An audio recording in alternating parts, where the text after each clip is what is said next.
being interim chief for the last year and a little bit more, I think I've already started that. I think accountability starts here. It starts in this seat. It starts with this position. You have to hold yourself to that standard. You have to make sure that we're following policies, we're following procedures. One thing I say all the time, I tell it from my kids to my officers to my supervision to my command staff is it's too easy to do the right thing. You do the right thing for your citizens. You do the right thing for the people that you help every day. You do the right thing for the people that aren't your citizens, that are in your city, that you are helping and you're put in place to help every day.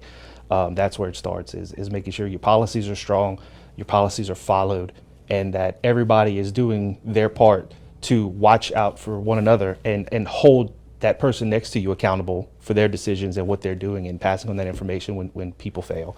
But at the end of the day, in my opinion, I've told my supervision since I got in here, there's two questions you should ask. Is it training or is it discipline? Is it a training factor that we need to train our guys better, that maybe they don't understand a policy before we get into that realm of discipline to make sure they understand what they're doing? What are the changes that you would like to implement if you do win the election? Again, luckily for me, I'm in this position, so we've already started those changes. We've already started improving on our policies and procedures, improving on those measures for those officers, improving training that we bring to our officers, which is only going to get to be more as we progress through past this election cycle.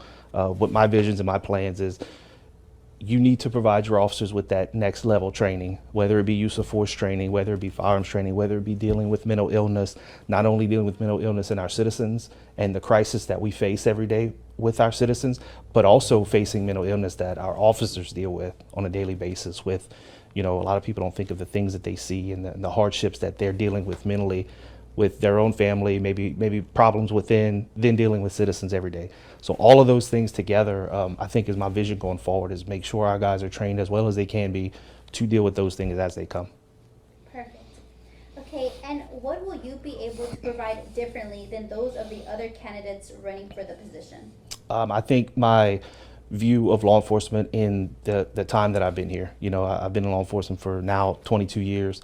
I've been in leadership roles at my previous employer, the Lafayette Sheriff's Office, that had a strong backbone, with Sheriff Garber, Sheriff Newstrom before him, where I spent my entire career in patrol in law enforcement. Not only is it a passion of mine, but it's something that I've absorbed knowledge and never stop learning.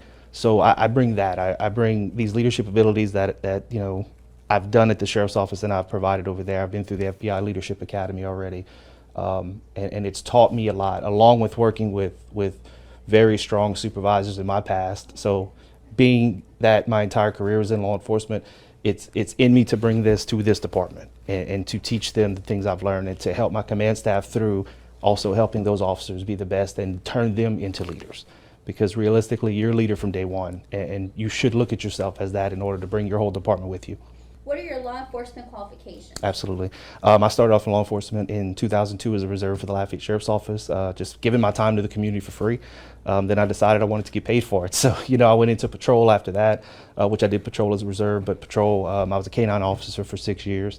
Then I decided it was time for a step up. So I worked my way till I got promoted to patrol sergeant. And most recently, prior to leaving the Sheriff's Office last year, I was a patrol lieutenant. Also known as a watch commander. I ran my own shift and just brought that sense of camaraderie and leadership to the department to pass it on to our citizens. And then I stepped into this role in August of last year and just trying to be progressing ever since.